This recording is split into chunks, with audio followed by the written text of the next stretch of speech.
আমরা নিরপেক্ষ নই। আমরা মুক্তিযুদ্ধের পক্ষে। শুধু দর্শক শ্রোতা, দৃষ্টিকোণ একাত্তরের পক্ষ থেকে আপনাদের স্বাগত জানাই। বাংলায় অনুষ্ঠানটা করি, বাংলা ভাষাভাষী মানুষের জন্যই করি। আপনারা কেমন আছেন বাংলাদেশের মানুষ? আমি জানি আমার মতো আপনারাও ভালো নেই, আর যারা দেশের ভিতরে আছেন তারা তো একদমই খুবই একটা বিপন্ন জীবনযাপন করছেন, যেটা হয়তো অত প্রকাশিত হচ্ছে না। দমন পীড়ন, কথা বলার স্বাধীনতা নেই, বাক স্বাধীনতা নেই, মত প্রকাশের স্বাধীনতা নেই। আহ বিভিন্ন জাতিগোষ্ঠী বিভিন্নভাবে নিপীড়িত হচ্ছে, এই যে সংখ্যালঘু নিপীড়ন তো চলছেই। এর মাঝেও বেঁচে থাকতে হয়, কথা বলতে হয়, যদি আমরা একতাবদ্ধ হতে পারি এই আশায়। এই সার্বিক বিষয়টা নিয়ে, বিশেষ করে আইনি ব্যাপারগুলো যে ব্যাহত হচ্ছে, মানবাধিকার লঙ্ঘন হচ্ছে, সেই বিষয়গুলো নিয়ে কথা বলতে চাই আজকে আপনাদের সামনে। সেরকম একজন অতিথি উপস্থিত করেছি, তিনি একজন আইন বিশেষজ্ঞ, আইনের শিক্ষক, ডক্টর মাসুম বিল্লাহ, আইনের অধ্যাপক, আইন বিভাগ, জগন্নাথ বিশ্ববিদ্যালয়। বর্তমানে তিনি ভিজিটিং ফেলো হিসেবে কোত দাজুর ইউনিভার্সিটি ফ্রান্সে পড়াচ্ছেন, এবং সেখানেই তিনি অবস্থান করছেন, ফ্রান্সে।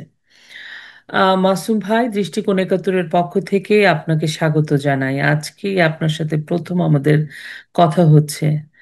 আপনাকে পেয়ে আমাদের ভালো লাগছে। একদম। আপনাকে অনেক ধন্যবাদ এবং দৃষ্টিকোণ একাত্তরের যারা দর্শক শ্রোতা আছেন তাদেরকেও আমার আন্তরিক প্রীতি ও শুভেচ্ছা। আমি জানি যে, যেটা বললাম, যে আসলে আমরা তো কেউ সব ভালো নেই।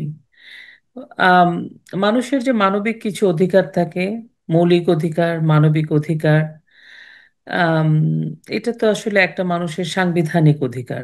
তো আমরা প্রথমে সংবিধান সংবিধান নিয়ে একটা বিষয় আপনার কাছ থেকে জানতে চেষ্টা করি, কারণ আপনি যেহেতু আইনের মানুষ, বিষয়টা আমাদের দর্শকদের সাধারণ ভাষায় ব্যাখ্যা করতে পারবেন, যেন একজন খুবই প্রান্তিক মানুষও আপনার কথাটা বুঝতে পারে। এই যে আমরা লক্ষ্য করছি, ডক্টর ইউনূস আইনের কোনো বা সংবিধানের কোনো তোয়াক্কা করছেন না।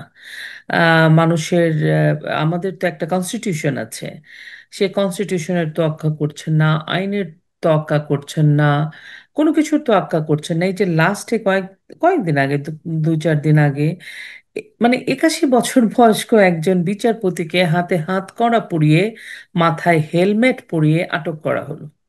মানে অনেক অনেক ঘটনা ঘটছে। আমি রিসেন্টলি এই ঘটনা, আরো তো আছেই, আমি এই ঘটনাটা বলছি কারণ বিচারক, বিচারপতি বিচারের রায় দিয়েছেন, তার জন্য যে কোনো আম, কোনো তাকে আবার তার জন্য শাস্তি পেতে হবে এরকম কোনো আইন তো বোধহয় নেই। তো এই যে উনি কোনো কিছু সংবিধানকে মানছেন না, আইন মানছেন না, এবং কিছু বললেই শুরুর দিকে ওনারা বলছেন যে এটা বিপ্লবী সরকার, এখানে কোনো আইন নেই। এখন আবার বলছেন অভ্যুত্থান সরকার, এখন আবার বলছেন চার্টার করে দিবেন। মানে আপনি এই পুরো বিষয়টাকে কিভাবে ব্যাখ্যা করছেন? এখানে এই সংবিধানটা আসলে কোথায় দাঁড়িয়ে আছে? আপনার প্রশ্ন শুনে আমি বিক্ষিপ্ত অনুভব করছি এবং আহ, মানুষের অশ্রু, ঘাম এবং রক্ত, এই তিনটা জিনিস দিয়ে জনমানুষের সংবিধান আমরা রচনা করেছিলাম 1971 সালের মুক্তিযুদ্ধের পরে। 1972 সালের হেমন্তের এক বিকেলে আমাদের পূর্বপুরুষরা, এই জাতির যারা স্থপতি, বঙ্গবন্ধুর নেতৃত্বে। সুতরাং সেই যে সংবিধান, সামাজিক ন্যায় বিচার প্রতিষ্ঠার যে স্বপ্ন, সোনার বাংলা গড়ার যে স্বপ্ন, আমাদের আলাপ ইদানিংকালে এমন, আপনি যে ঘটনা দিয়েই আলোচনাটা শুরু করবেন না কেন, বারে বারে কিন্তু ওই আফসোস এক জায়গায় গিয়ে থামবে, আমার স্বাধীনতার কি হলো, আমার সংবিধানের কি হলো, তাই না? আপনি দেখেন যে আপনার সঙ্গে আপনি যখন আলাপ করছি, তখন দুটো মুখ আমার, আজকের জন্য বলছি শুধুমাত্র, প্রতিনিয়তই তো চিত্র পাল্টায়। প্রফেসর আবুল বারকাতের মুখটা খেয়াল করুন তো, যখন পুলিশ ভ্যানে করে তিনি যাচ্ছিলেন, কেমন করে তাকিয়ে আছেন ফ্যাল ফ্যাল করে, রাইট? আপনি জাস্টিস খায়রুল হকের কথা বললেন, 81 বছর, সেটা আমি আর আনছি না এই মুহূর্তে। আবার একজন নারীর মুখ কল্পনা করুন, so called quote and unquote ধর্ম অবমাননার অজুহাত তুলে 25টা হিন্দু বাড়ি, মাইনরিটি কমিউনিটিস, তাদের বাড়িকে ধূলিসাৎ করে দেওয়া হয়েছে। এবং একজন নারীর মুখ খেয়াল করুন, এই যে marginalisation on the ground of religious minorities, এর সঙ্গে মিলটা কোথায়? আপনি দেখেন প্রত্যেকটা ব্যাপারেই একটা মিল আছে। মিলটা হচ্ছে মুক্তিযুদ্ধের চেতনা, মুক্তিযুদ্ধ নিজে। প্রফেসর আবুল বারকাত একজন মুক্তিযোদ্ধা, মাইনরিটি রাইটস নিয়ে লিখেছেন। তাহলে ক্যাজুয়ালিটি কোথায়? জাস্টিস খায়রুল হক বঙ্গবন্ধু হত্যাকাণ্ডের যে যে মামলা, সেই মামলার রায় দিয়েছেন এবং খুনিদেরকে ফাঁসির রায় দিয়েছেন। স্বাধীনতার যে ঘোষণাপত্র, সেই ঘোষণাপত্রে যে বঙ্গবন্ধু স্বাধীনতার ঘোষক, সেই কথাটি কিন্তু দৃঢ়ভাবে জুডিশিয়ালি প্রনাউন্স করেছেন। আবার কি গণতন্ত্রের যে চরিত্র, যে ইলেকটোরাল যে চরিত্র, সংবিধানের যে জনচরিত্র, সেটাকে তুলে ধরেছেন। সুতরাং মুক্তিযুদ্ধের চেতনা সমুন্নত রেখেছেন। তাহলে আলটিমেটলি যেটা হচ্ছে, the casualty of the present Yunus led administration, as we call it by now interim administration, তাদের একমাত্র টার্গেট হচ্ছে এই মুক্তিযুদ্ধ। সুতরাং আপনি যে উদাহরণ টানেন না কেন বাবা, আমি বলবো যে ক্যাজুয়ালিটি আলটিমেটলি ওই মুক্তিযুদ্ধের চেতনা, ক্যাজুয়ালিটি আলটিমেটলি বাংলাদেশের সাধারণ জনগণ।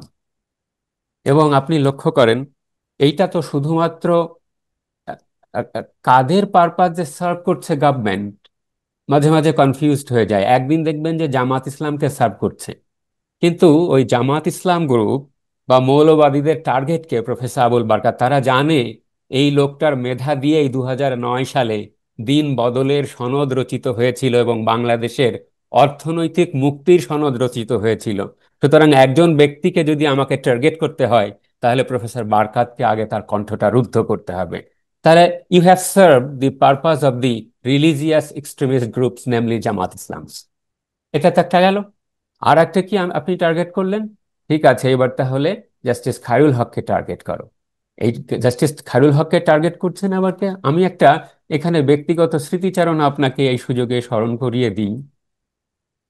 আপনি তো অধ্যাপক আসিফ নজরুলের নাম শুনেছে, কে না শুনেনি বাই নাও, রাইট? আগে খুব কলাম লিখতেন প্রথম আলোতে, একেবারে হলি ইউনিসন। এবং জাস্টিস খায়রুল হক যখন প্রধান বিচারপতি পদ থেকে অবসর নিয়ে আইন কমিশনের চেয়ারম্যান হলেন, তখন সমালোচনা করে অধ্যাপক আসিফ নজরুল একটা কলাম লিখেছিলেন প্রথম আলো, আইন কমিশনে এক বিচারপতি। এবং সেই কলামের প্রতিক্রিয়া লিখেছিলাম আমি। প্রতিক্রিয়া লিখে আমি দেখিয়েছিলাম যে ল কমিশন বরং জাস্টিস খায়রুল হকের অন্তর্ভুক্তিতে আরো বেশি সমৃদ্ধ হয়েছে। এর আগেও কিন্তু আপনি দেখবেন এই ল কমিশনে চিফ জাস্টিসরাই এসেছিলেন, justice ATM Afzal, justice Mustafa Kamal, এদের মতন বিচারপতিরা ছিলেন। কিন্তু যখনই জাস্টিস খায়রুল হক আসলেন, তখন তারা ধুঁয়ো উঠলেন যে ও, তাহলে সম্ভবত সরকারকে সার্ভ করেছে বিধায়ী জাস্টিস খায়রুল হককে এরকম একটা পোস্ট দেওয়া হয়েছে। এই যে যে অযাচিত সমালোচনা, ভালো কিছু তো তারা দেখেন না। সুতরাং আমি এখানে ইন্টারপ্রেট করতে চাইবো, Justice Khairul Haq has also been the target not only from BNP but also from the very members of the advisory council itself. So ultimately আপনি দেখবেন যে ওই জামাত ইসলাম, আজকে জামাত ইসলাম, কালকে বিএনপির পারপাস সার্ভ করে এই যে যে বর্তমান ইউনুস-লেড গভর্নমেন্ট, তার একটা কম্পোজিট ক্যারেক্টার হিসেবে কাজ করছে। আমার বাম বন্ধুদের কথা আমি আজকে নাই বানলাম, কিন্তু আপনি এইভাবে যদি এইভাবে ব্যাখ্যা করেন যে they are working as a composite character to suppress the spirit of the liberation war এবং to thwart the rights of the marginalised people, যে স্বপ্ন বঙ্গবন্ধু দেখেছেন, যে স্বপ্ন শেখ হাসিনা গত 15 বছর ধরে, সোশিও ইকোনমিক ইমানসিপেশন, তার যে ইকোনমিক বেসড যে পলিটিক্স, তার মাধ্যমে যে তিনি একটি সুন্দর দেশ গড়ার স্বপ্ন দেখিয়েছিলেন, সেইটাকে আপাতত তারা ধূলিসাৎ করেছেন এই ধরনের পদক্ষেপের মাধ্যমে। কিন্তু এই পর্ব আমি জাস্ট এই কথাটা বলে শেষ করি আপনাকে। সেটা হলো যে আহ, এই যে যে 1 বছর চলে গেল, হুম এই হুম। 1 বছর চলে গেল, তারা নামটা নিলেন কি? নামটা নিলেন চিফ অ্যাডভাইজার, নামটা নিলেন অ্যাডভাইজার। তার মানে তাদের মাথায় কিন্তু রয়েছে ওই যে যে সংবিধানে লিখিত আকারের যে সোকল্ড কেয়ারটেকার গভর্নমেন্ট ছিল, সেই রূপটার খোলসটা তারা নিলেন। খোলস নিয়ে, তাহলে যদি আপনি নিলেনই, তাহলে যে কনভেনশন আপনারা আর্গিউ করেন, সেই 3 মাসই আপনাদের থাকার কথা ছিল। So your Exactly. Mandate was primarily to hold a free, fair and uninterrupted election. যে যার জন্য আপনারা এই 15 বছর ধরে হকচকিয়ে মরছেন যে আমাদের তো নির্বাচন নেই, নির্বাচন দরকার, নির্বাচন দরকার, right? So mandate was to hold this free, fair and neutral election. কিন্তু আপনি কি করছেন? কনস্টিটিউশনের বালাই তো নয়, আপনি যথার্থভাবেই বলেছেন যে সো কল্ড বিপ্লব, it is a decaying part of our jurisprudence. এবং এইটা সামরিক শাসকদের তথৈবচ বিচারকরাই কেবলমাত্র এই ধরনের আর্গু করেন। কিন্তু আপনি যদি সাংবিধানিকতার পূজারী হন, তাহলে দেখবেন, যদি প্রধানমন্ত্রী শেখ হাসিনার পদত্যাগকে আমি আর্গুমেন্টের খাতিরে ধরেও নিই, তাহলে রাষ্ট্রপতির উচিত ছিল next parliament member who holds the command of the majority members of the parliament. অথচ তাকে দিয়ে পার্লামেন্টটা ভাঙিয়ে দেওয়া হলো অসাংবিধানিক ভাবে। তাহলে এই সরকার দাঁড়িয়ে আছে কোথায়? ললেসনেসের উপরে, তাসের ঘরের মতন ভেঙে পড়ে যাওয়ার কথা। তো আপনি যে 1 বছর রয়েছেন, ম্যান্ডেটটা কোথা থেকে আসলো? বুঝলাম। এখন আপনার আস্তে আস্তে কি হচ্ছে, যে সমর্থন বেসটা কমে আসছে। আপনি বলছেন যে না, আপনি নির্বাচন দেবেন এপ্রিল ফেব্রুয়ারি, এরকম অনেক কিছুই বলছেন। তাহলে আপনি যে নির্বাচনটা দেবেন, বাংলাদেশের নির্বাচনগুলোর হিস্ট্রি আপনি খেয়াল করেন। হিস্ট্রিতে দেখবেন যে আওয়ামী লীগের যে জনসমর্থন বেজ, সেটা চরম দুঃসময়, দুঃ মানে দুঃসময়েও কিন্তু 25%, 1979 সালের নির্বাচন যদি আপনি খেয়াল করেন, রাইট? 25 থেকে 98% মানুষের জনপ্রতিনিধিত্ব করে। ইভেন 91 সালেও যে বিএনপি 140টা আসন পেয়েছিল, আওয়ামী লীগ 88টা, পপুলার ভোট এক। বিএনপি 2001-এ আসন পেয়েছে 200+, আওয়ামী লীগ পেয়েছে 58টা, কিন্তু জনভোট খুব কম। সুতরাং এখন আপনি যদি আর্গুই করেন, আপনি এখনই সুষ্ঠু নির্বাচন দেন, দেখবেন যে আওয়ামী লীগ তাদের মাথা ব্যথার কারণ হয়েছে। এই সমস্ত এনসিপি, বিএনপি, জামাত ইসলাম মিলেও আপনি এটা ঠেকাতে পারছেন না। তাহলে why don't you throw an election to be participated by all the political parties, whereas executive অর্ডিন্যান্সের মাধ্যমে আপনি একটা রাজনৈতিক দল, যার 75 বছরের মূল্যবোধ কেন্দ্রিক রাজনীতি করার ইতিহাস রয়েছেন, তাকে আপনি ব্যান করেছেন। such a stigma on the forehead of our constitutionalism। তাহলে তারা কি করছে দেখেন আপনি, জাস্ট আমি একটা ভবিষ্যৎবাণী করি যে তারাও কিন্তু সেফ এক্সিট খুঁজবে। সুতরাং তারা এমন একটা পাতানো বা এমন একটা একেবারে ছকে বাঁধা নির্বাচনী আয়োজন করবেন, যে তুইও দুটো নেড়ে বাপু, আমাক দুটোতে, মানে তুমিও ক্ষমতায় আসো, আমাকে অন্তত একটু সেফ এক্সিট দিও, না হলে আমাকে একটু রাষ্ট্রপতির পদটাই দিও, না হলে এমন ভাবে করো যাতে করে আমি অন্তত একটা নির্বাচন কোনো মতো দিয়ে ছেড়ে দে মা কেঁদে বাঁচির মতন সরে পড়তে পারি। এখন আমার যেটা প্রশ্ন সেটা হচ্ছে যে আমরা বুঝে গেছি ইউনূসের যে একটা, কারণ আমার কাছে যেটা মনে হয়েছে যখন নাকি 5ই আগস্টের পরে পলিটিক্যাল যেসব পার্টিস গুলা যারা এই আন্দোলন বলেন আমরা বলি জুলাই প্রহসনের সাথে সম্পৃক্ত ছিল বিএনপি বা কতিপয় বাম রাজনৈতিক দলগুলো, সিভিল সোসাইটি, তাদের মধ্যেও ওরকম ওরকম হয়তো একটা ধারণা ছিল প্রফেসর ইউনূস আসবেন, 3 মাস থাকবেন, নির্বাচন দেবেন, ওনারা চলে যাবেন। হুম, মানে প্রফেসর ইউনূস তো একলা নন, professor Yunus is a body. এটা আমাদের কাছে মনে হয় যে কোনো না কোনো ইশারায়, কারো না কারো ইশারায় উনি কারো না কারো পারপাস সার্ভ করে যাচ্ছেন, এবং সেই পারপাসের ভিতরে কোনো রাজনৈতিক দল অ্যাটলিস্ট মুক্তিযুদ্ধের পক্ষের, কারণ বিএনপিকে আপনি অমুক্তিযুদ্ধের পক্ষেরও বলতে পারবেন না পুরোপুরি, তারা একটা মানে মধ্যপন্থার মধ্যে অবস্থান করছে। আজকে যে তাদের যে যে একটা টার্মোয়েলের মধ্যে, একটা পলিটিক্যাল ভ্যাকুয়ামের মধ্যে তারা একটা পড়ে গেছে, তার রিজন যেটা আমি পার্সোনালি মনে করি, আমার কাছে মনে হয় যে যেহেতু তারা অ্যান্টি আওয়ামী লীগ স্পিরিট নিয়ে তাদের পলিটিক্যাল পার্টিসটা শুরু করেছিল, তারা কিছুটা মুক্তিযুদ্ধ, কিছুটা একাত্তরের পরাজিত শক্তি, কিছুটা ধর্মীয় মূল্যবোধ নিয়ে একটা একটা মিশেল করছিল। সেটা আজকের দিনে এসে সবাই যার যার পথ বেছে নিয়েছে বলে বিএনপি একটু খাবি খাচ্ছে, কারণ সে একা পড়ে গেছে। কারণ তার যে ফোর্সটা ছিল সেখানে সেই মনে হচ্ছে বিটিম হয়ে গেছে, তারা ময়ূর হয়ে গেছে, তাদের ডাল ধরে প্যারাসাইট গুলো বড় হয়ে গেছে। এটা হচ্ছে বিএনপির অবস্থা, যেটা আমি আমার ক্ষুদ্র জ্ঞানে আমি যেটা অ্যানালাইসিস করতে পারি। কিন্তু এই পুরো প্রক্রিয়াটাতে প্রফেসর ইউনূস কিন্তু সবাইকে নিয়ে খেলছেন। প্রফেসর ইউনূস এবং তার উপদেষ্টা মণ্ডলী, যদিও আমরা শুধু প্রফেসর ইউনূসকে বলি, এখানে তার উপদেষ্টা মণ্ডলী, তার ঐক্যমত কমিশনের যে তার বডি আছে, আলী রিয়াজ, বদিউল আলম মজুমদার, এবং উপদেষ্টা মণ্ডলীর দুইজন সদস্যের নাম আমরা সবসময় বলি, একটা হচ্ছে ইউনূস আর আসিফ নজরুল। ওখানে কিন্তু আরো আছেন যাদের কথা আমরা ওইভাবে আনি না, আদিলুর রহমান আছেন বা এরকম আরো অনেক আছেন। কিন্তু আমার যেটা প্রশ্ন, এত কিছুর পরে উনি যখন সেফ এক্সিট খুঁজবেন, এখন যে অবস্থার মধ্যে দেশ চলে গেছে, উনি এখন গুঞ্জন তুলছেন উনি নির্বাচনের ডেট দিয়ে দিবেন। এই যে নির্বাচনের ডেট দিয়ে দিবেন, নির্বাচন হবে, এই এই ওনার এখনকার এই স্ট্যান্ডটাকে আপনি কিভাবে দেখছেন এই মুহূর্তে? আপনার কি মনে হয়? আমার ধারণা এটা যে দিন আনে দিন খায়ের মতন একটা কথা আছে না, হুম, হুম, আমার মনে হয় যে he is living the time, উনি সময়টাকে যাপন করছেন। এবং deep in heart, this is my speculation and hmm, assumption, আমার কাছে মনে হয় যে প্রফেসর ইউনুস একজন ভীতু মানুষ। একটা একটা ঘোড়াতে হঠাৎ করে তিনি চড়ে বসেছেন। এখন মাঝে মাঝে তার মনে হয় যে আমি আমি কি শেষ রক্ষা করতে পারবো।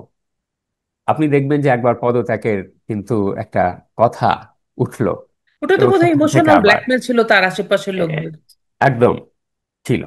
এখন এই এই এই নির্বাচনের এই ইয়েটা দেখা, আমার ধারণা যে বড় রাজনৈতিক শক্তি, বিশেষ করে বিএনপির মতন রাজনৈতিক শক্তিকে হুম, একটু হুম, আস্থায় রাখা, একটু আস্থায় রাখা, যাতে করে ওকে ঠিক আছে আমি দেখি এর মধ্যে যদি এনসিপি নামে যে নতুন রহিম রুব্বান, বলি হুম, আমি তাকে, রহিম রুব্বান যে আহ, রাজনৈতিক দলটি গঠিত হয়েছে, হুম, এদেরকে যদি আমি একটু পজিশনে আনতে পারি, তাহলে সম্ভবত কোনো একটা পজিশনে, কোনো একটা ব্যালেন্সিং পজিশনে আমি যেতে পারবো, এবং এই সময়টা আমি পার হয়ে যেতে পারবো। তারপরে আমি আবার সিদ্ধান্ত নেব যে ওই সময় যে আমার কি করতে হবে।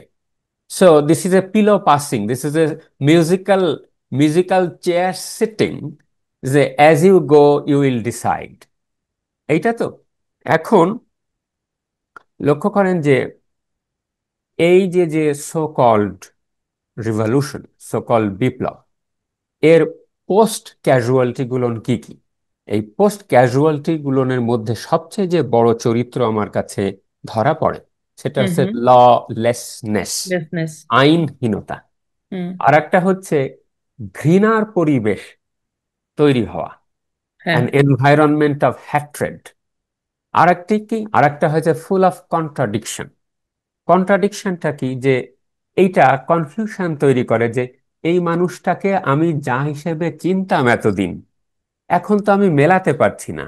আপনি ইতোমধ্যেই কিন্তু উপদেষ্টা পরিষদের দু একজন সদস্যের নাম বললেন, যাদেরকে আমরা যেভাবে চিনি কিন্তু তাদের চরিত্রকে সেভাবে মেলাতে পারছি না। আমি যেটা বলছিলাম যে জি, ফুল ফুল অফ কন্ট্রাডিকশন আমাদের আন্ডারস্ট্যান্ডিং এ, আমি একটা উদাহরণ দিচ্ছিলাম শারমিন মুর্শিদের, আর একটা উদাহরণ দিচ্ছি এই সময়কার সবচেয়ে বড় বুদ্ধিজীবী, তাই না, আমরা বলতে অজ্ঞান, প্রফেসর সলিমুল্লাহ খান।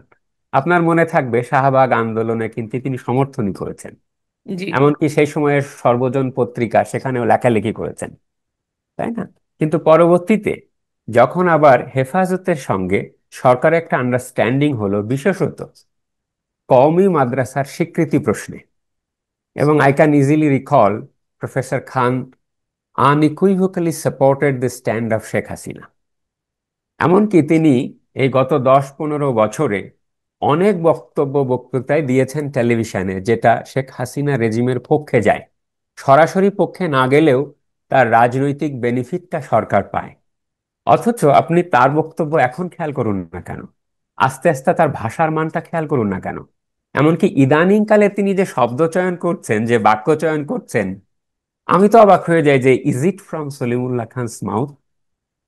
তাহলে এই যে যে আমাদের মধ্যে কনফিউশন হচ্ছে, এই কনফিউশনটাও কিন্তু এই one of the biggest catastrophe of the so called quote and unquote revolution. আর একটা ব্যাপার আপনাকে বলি, সেটা হলো আমাদের দেশের বর্তমান প্রেক্ষাপটে এটা একটু আগে থেকেই শুরু হয়েছে, কোনো পার্টিকুলার রেজিম কেন্দ্রিক আমি বলবো না। আমাদের দেশের বর্তমান পলিটির সবচেয়ে বড় সমস্যা, দুর্নীতি তো একটা আছেই, বা সন্ত্রাসবাদ তো ধরেন একটা আছেই, প্রতারণা, ডিসেপশন। আপনি মানুষ চিনতে পারবেন না। এই প্রতারণাটা এমন পর্যায়ে গেছে, যখন একটা এই ডিসেপশন ক্যারেক্টার একটা জাতির ডিফাইনিং ক্যারেক্টার হিসেবে রূপান্তরিত হয়, পরিণত হয়, তখন সেখানে আমরা আর কোনো আশাবাদ দেখি না। এবং এখানে একটু বলি আমি ভাই, এই যে ডিসেপশন ক্যারেক্টারের কথা বললেন, এটা কিন্তু আজকে থেকে না। এটা কিন্তু আরো, মানে আমি অনেক পুরনো একটা, মানে খুব খুব সূক্ষ্মভাবে এই পরিবর্তনটা এসছে। এবং এটা সবচেয়ে বেশি, এইটা আপনি রিফ্লেকশনটা দেখতে পাবেন আপনি আমাদের সো কল যারা ইন্টেলেকচুয়াল তাদের মধ্যে, যারা যাদের কথা মানুষ শোনে। আপনি একটা কৃষকের কাছে যান, আপনি কিন্তু ওইটা পাবেন না। সে জানে সে কে, তার পেশা কি, সে কি খাবে এবং তার পছন্দ। এই এই যে ক্যারেক্টারের কথা বলেন, এটা এটা আপনি পাবেনই তাদের কাছে, যাদেরকে আমরা সমাজের বিবেক বলি বা সিভিল সোসাইটি বলি। এবং আজকের দিনে আমরা যেখানে দাঁড়িয়ে আছি, মানে তারাই তো রেসপন্সিবল, তাই না? একটা জেনারেশনকে, এই যে ইউনুস, একটা জেনারেশনকে, ইয়াং জেনারেশনকে উনি জাস্ট টিকে থাকার জন্য ডিরেক্ট করে দিলেন, তাই না?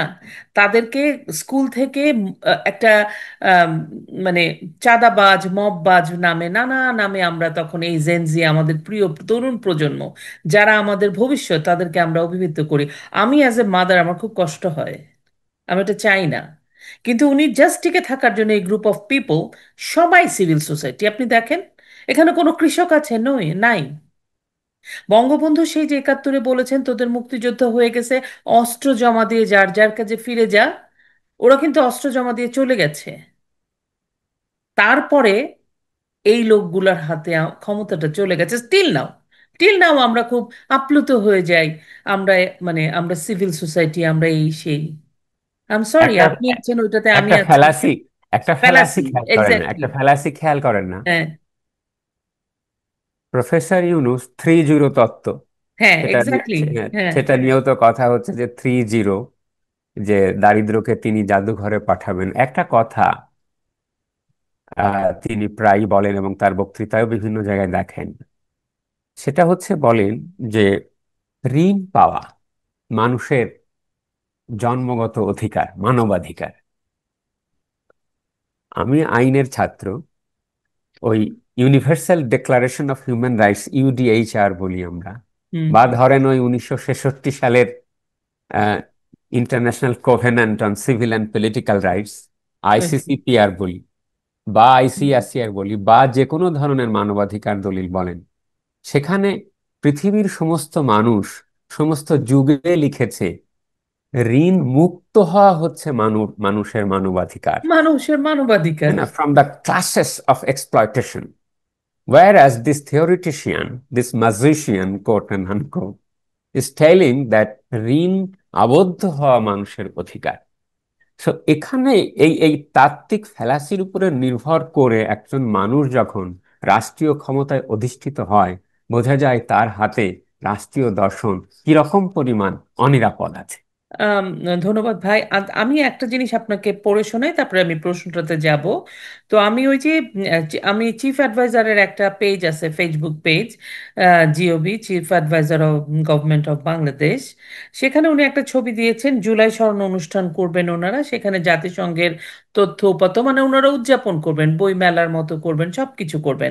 জাতিসংঘের এই মানে সমস্ত তথ্যপত্র, মানে ব্যাপারটা এরকম, জাতিসংঘ তথ্য অনুসন্ধান প্রতিবেদনের সুপারিশ বাস্তবায়ন নিয়ে জাতিসংঘ আয়োজিত এই অনুষ্ঠানটি শুধুমাত্র আমন্ত্রিত অতিথিদের জন্য বিভিন্ন মহলে, বিভিন্ন মাধ্যমে দেখার সুযোগ মিলবে। আহ, আহ, অতিথিদের জন্য হলেও বিভিন্ন মাধ্যমে দেখার সুযোগ মানবে, মানে টেলিভিশনে প্রচার করবে। তার মানে এটা জাতিসংঘ আয়োজিত, সার্টেন পিপল এটাতে ভিতরে যেতে পারবে, আর বাকি আমরা যারা আমজনতা আছি তারা এটা দেখবে। এখন আমি তাহলে আরেকটু অন্য প্রসঙ্গে আসি, যেটা আপনি খুব ভালো আমাদেরকে বলতে পারবেন। সেটা হচ্ছে, মনে আছে 2018 বা কোনো সালে হিরো আলম ধাক্কাধাক্কি হয়েছিল, সেটা আহ, অনেক জাতিসংঘ টাতিসংঘ খুব একটা দুঃখিত হয়ে পড়ছিল। তারপরে এখন জাতিসংঘরা এই 1 বছরের মানে গণতন্ত্র, মানবাধিকার এগুলো সব উদযাপন করছে, সেলিব্রেশন করছে। ইন্টারন্যাশনাল হিউম্যান রাইটস অর্গানাইজেশন গুলোর কথা বলছি। কিন্তু এই যে ধরেন আপনি রিসেন্টলি যেটা হলো, আম, যাদেরকে ইন্ডিভিজুয়াল পার্সনদেরকে যে জেলে পড়ছে সেটা বাদ দেই, গোপালগঞ্জ গণহত্যা, এটা তো মানে দিবালোকের মতো স্প্রেড হয়ে গেল, সবাই এটাকে এবং বিভিন্ন ইন্টারন্যাশনাল গণমাধ্যমগুলোতেও কিন্তু এসছে, আম, ইংরেজি পত্রিকাগুলোতে। কিন্তু তারপরেও আপনি এই যে জাতিসংঘ বা ইন্টারন্যাশনাল হিউম্যান রাইটস অর্গানাইজেশনগুলো, বড় বড়গুলা, যেগুলোকে আমরা জানি, যেগুলো বাংলাদেশের সমস্ত মানবাধিকার নিয়ে গত 16 17 18 বছর অস্থির হয়ে গেছে, তারা সবাই চুপ, তারা কোনো কথা বলছে না। এটা কি উম এইখানে এরাই কি আসলে ইউনুসকে ব্যাক করছে? মার্কিন যুক্তরাষ্ট্রের প্রভাবে কি ইউনুস আছে, ছত্রছায়ায় কি ইউনুস আছে, নাকি ইউনুসের এতই প্রভাব যে ওরা সবাই চুপ করে আছে? ব্যাপারটা কিরকম আসলে, আপনি কি মনে করেন না, এখানে হিউম্যান এতই রাইটস কি এতই করছে? প্রভাব, এতই প্রভাব বলে তাকে গ্লোরিফাই করবার কিছু নাই। হুম। তিনি হচ্ছেন ইন্টারন্যাশনাল যে জিওপলিটিক্স তার একটা ক্রীড়ানক। ক্রীড়ানক, এক্স্যাক্টলি। এখন আপনার প্রকৃত প্রশ্নের উত্তর দিই যে আগে জাতিসংঘ বা তার অর্গানাইজেশন বা ইন্টারন্যাশনাল কমিউনিটি বা so called Amnesty International Amnesty বা হিউম্যান রাইটস ওয়াচ এরা একেবারে সমালোচনা মুখর ছিল যে ছিল। এ হলো কেন, সে হলো কেন, এখন তারা কেন নেই। এর একটা কারণ হলো যে হিউম্যান রাইটসেরও একটা পলিটিক্স আছে, হুম। ইন্টারন্যাশনাল পলিটিক্স আছে। এমনকি হুম। আপনি দেখবেন ইন্টারন্যাশনাল অর্গানাইজেশন গুলোও পৃথিবীর যে ডেভেলপিং জুরিসডিকশনস আছে লাইক বাংলাদেশ, হুম। হুম। সেখানেও মানবাধিকার লঙ্ঘনের দায়ে অভিযুক্ত। এমনকি সকল পিস কিপিং অপারেশনের ক্ষেত্রে আপনি দেখবেন আফ্রিকান কান্ট্রিগুলোতে হুম। আপনি হুম। দেখবেন যে সেখানে মানবাধিকার লঙ্ঘনের অভিযোগ ওঠে। বড় হুম। বড় যে সকল কর্পোরেট প্রতিষ্ঠানগুলো পৃথিবীর বিভিন্ন দেশে কাজ করে তারাও হুম। কিন্তু মানবাধিকার লঙ্ঘন করে। হুম। সুতরাং জাতিসংঘগুলোর বা এই যে যে এদের রিপোর্টগুলো থাকে, এই রিপোর্টগুলো এমনভাবেই গুরুত্ব আরোপ করা হয়, এমনভাবে প্রকাশ করা হয় যেন এর ইন্টারন্যাশনাল যে জিওপলিটিক্স আছে সেই ধারায় এটা চলতে থাকে, ওকে। এর বাইরে এটা হবার নয়। সুতরাং তারা গুরুত্ব আরোপ করে শুধুমাত্র violations of civil political rights, arrest, detention, এই টাইপের, কিন্তু সোশিও ইকোনমিক ইমানসিপেশন, হুম। মানুষের হুম। যে অর্থনৈতিক, সামাজিক এবং সাংস্কৃতিক যে অধিকার, জীবন মানের উন্নয়ন হয়েছে, আমার মাতৃস্বাস্থ্য যে ভালো হয়েছে বা মানুষের জীবন মান যে ভালো হয়েছে, এদিকে তারা খেয়াল করে না। সুতরাং হিউম্যান রাইটসের যে প্রকৃত ডাইকটমি, যে হুম। সিভিল পলিটিক্যাল রাইটস এবং hmm. Economic, social and cultural rights এর মধ্যে যে রাইট। বিভাজন, সেই বিভাজন তারা সূক্ষ্মভাবে সেই রাজনীতিটা জিইয়ে রাখেন এবং হুম। এই ডেভেলপিং জুরিসডিকশনস গুলোকে তারা সাপ্রেশনের কাজে ব্যবহার করেন। এখন হুম। আর একটা কথা বলি, আমাদের মতন যে রাষ্ট্রগুলো, আপনি সাউথ এশিয়ান অ্যাপ্রোচটা দেখেন, হুম। সেখানে আপনি রেফিউজি রাইটস লক্ষ্য করেন। হুম। রেফিউজিদেরকে আমরা হোস্ট করেছি প্রায় 10 লক্ষ। হুম। এমনকি আমরা স্বাক্ষরও করি নাই 1951 সালের রেফিউজি কনভেনশনে। না। কিন্তু আমাদের যে ট্র্যাডিশনাল বা ইন্টারন্যাশনাল কাস্টমারি ল, সেটার প্রতি রেসপেক্ট করে বাংলাদেশ যে দৃষ্টান্ত স্থাপন করেছে, সেই স্থাপন থেকে বোঝা যায় Bangladesh is not a footnote to international law, rather Bangladesh is a precursor of international law. সেই দিক দিয়ে শেখ হাসিনা একটা অন্যতম অধীত নাম। আপনি বাংলাদেশের আহ, বা বা কি বলবো যে স্বাধীনতা কামী জনগোষ্ঠীর স্বাধীনতা ঘোষণার অধিকার দেখবেন, বাংলাদেশ তার প্রিকসর ইউডিআই 1971 সাল।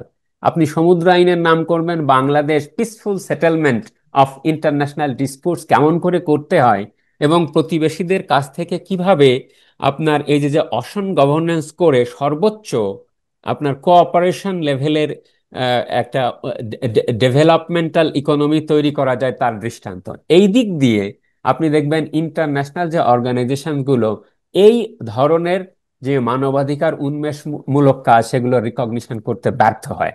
সুতরাং তারা এখন এই মুহূর্তে সমালোচনা করবে না, কিন্তু যখনই তারা দেখবে যে না, এই রেজিমটা আবার চেঞ্জ করার সময় এসে গেছে এবং তারা ইন্টারন্যাশনাল যে পাওয়ারফুল রাষ্ট্রগুলো আছে বা সংগঠনগুলো আছে বা কর্পোরেট প্রতিষ্ঠানগুলো আছে, সুতরাং সেগুলো এখন চেঞ্জ করার সময় এসেছে, তখন তারা দেখবেন যে ও আচ্ছা ঠিক আছে, I have given you enough time, so it's time to go for you now, এখন তোমার হিউম্যান রাইটস ভায়োলেশনস এর রেকর্ডগুলো আমরা নিয়ে আসি। অথচ আপনি আবার যুদ্ধাপরাধের ক্ষেত্রেও দেখেন যে যুদ্ধাপরাধের বিচারের ক্ষেত্রে আমরা দৃষ্টান্ত স্থাপন করলাম এবং we have contributed substantially to the study of law of genocide. রেপকে আমরা জেনোসাইডের পার্শিয়াল হিসেবে আমরা ডোমেস্টিক্যালি এস্টাবলিশ করেছি। আমরা এস্টাবলিশ করেছি যে না, এত বছর পরেও ইফেক্টিভলি ইফেক্টিভলি স্ট্যান্ডার্ড বজায় রেখে ডোমেস্টিক্যালি ইন্টারন্যাশনাল ক্রাইমসের বিচার করা সম্ভব।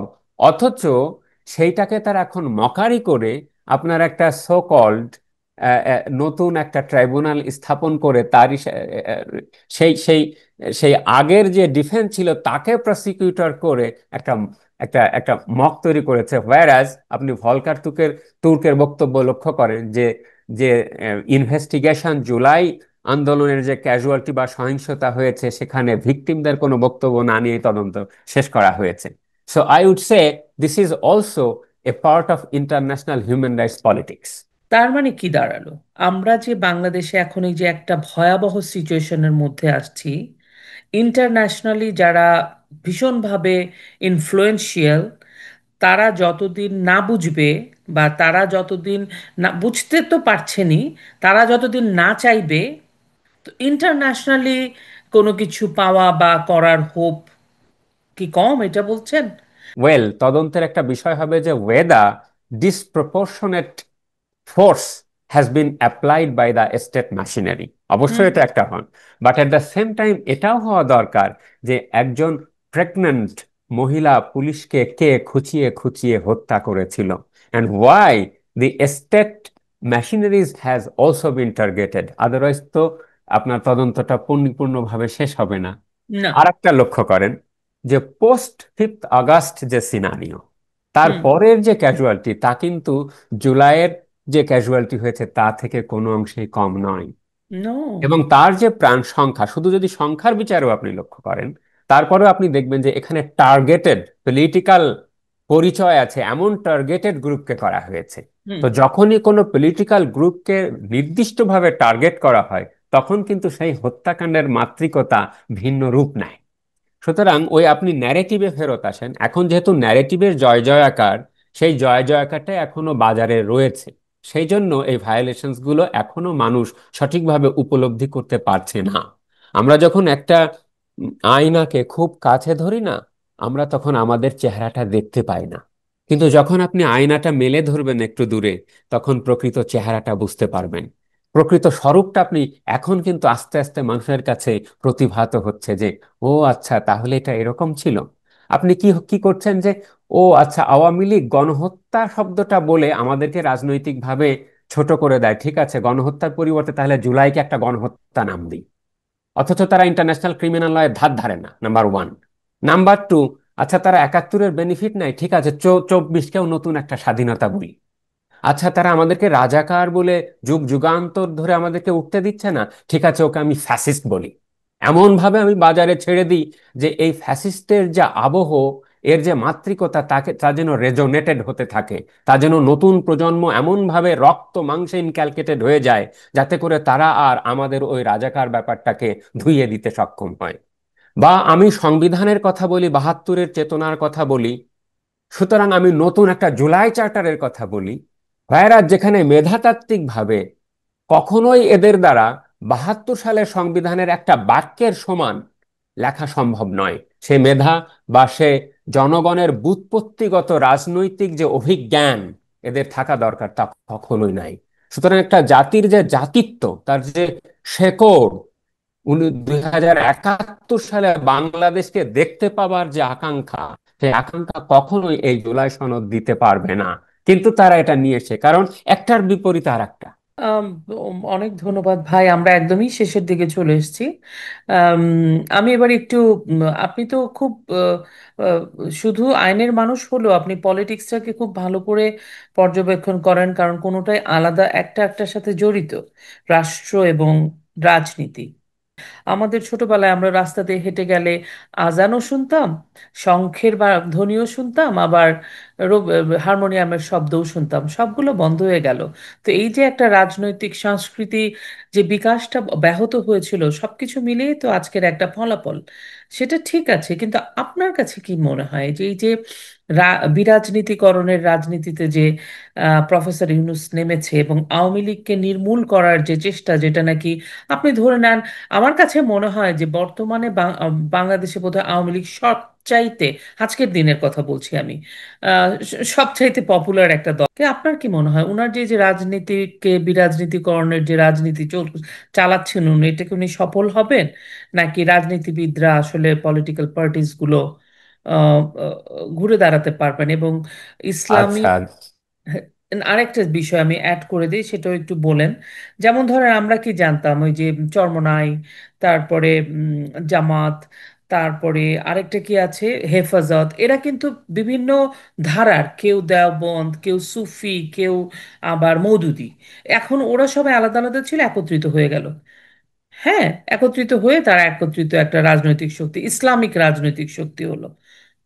এই যে এই যে একটা কেওয়েটিক সিচুয়েশন, এই সিচুয়েশন থেকে কি আমাদের মুক্তিযুদ্ধের ধারার রাজনীতিবিদগুলা, সেখানে আমি বাম দলকে ধরি, সবাইকে ঘুরে দাঁড়াতে পারবে?